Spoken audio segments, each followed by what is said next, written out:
अखिल भारतीय किसान महासभा व खेत एवं ग्रामीण मजदूर सभा ने किया धरना प्रदर्शन। किसानों एवं मजदूरों की मांगों से संबंधित मुख्यमंत्री को संबोधित 12 सूत्रीय ज्ञापन जिलाधिकारी को सौंपा।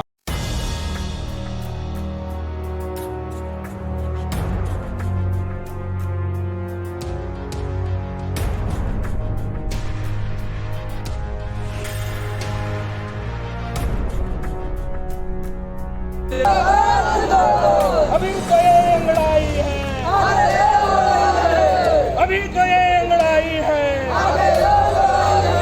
अभी तो ये लड़ाई है। मैं विजय विद्रोही कम्युनिस्ट पार्टी माले की राज्य कमेटी का सदस्य हूँ।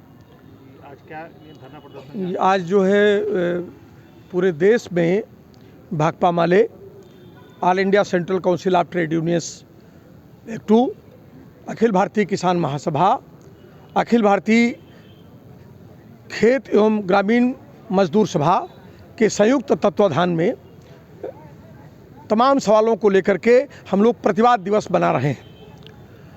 गरीब गुरबों की बात कोई सुनने वाला नहीं है। दिल्ली से लेकर लखनऊ तक मनचाहे जन विरोधी कानून पास कराए जा रहे हैं। कारपोरेट और इस देश के अंदर जो ताकतवर लोग हैं उनको संरक्षण प्रदान करने वाले कानून बनाते हुए आम जनता को कुचलने की पूरी कोशिश की जा रही है। मनरेगा बंद पड़ा हुआ है, ग्रामीण आबादी पर अधिभार बढ़ा है, लोग भूखों मर रहे हैं। समूहों के जीविका मिशन के समूह और माइक्रो फाइनेंस कंपनियों के ऋण से लोग कराह रहे हैं, आत्महत्या की कगार पर खड़े हुए हैं, गाँव से पलायन हो रहा है।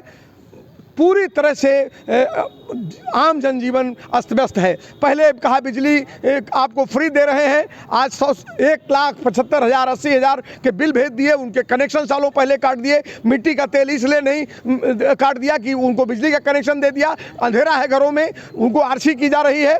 1 कट्ठा जमीन घर बनाने के लिए नहीं है। प्रधानमंत्री आवास योजना का बहुत हल्ला मचाया जा रहा है देश के अंदर, लेकिन वह सारा का सारा लाभ उन लोगों को मिल रहा है जो कहीं भी उस परिधि में नहीं है।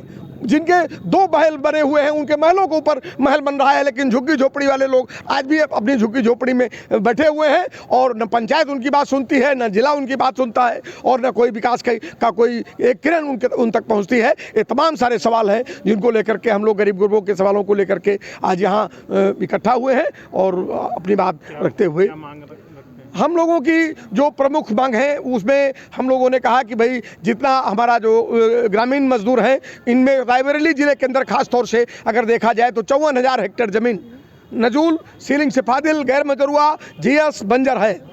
वो उस ज़मीन में 4,000 हेक्टेयर 5,000 हेक्टेयर ज़मीन का आपने आवंटन किया। बाकी ज़मीन कहाँ है और किसके कब्जे में है? उस ज़मीन को चिन्हित किया जाए, गरीब गुरबों में उस ज़मीन को आवंटित किया जाए, कृषि के लिए और आवास के लिए उनको 1 कट्ठा ज़मीन दी जाए। एक मांग ये है।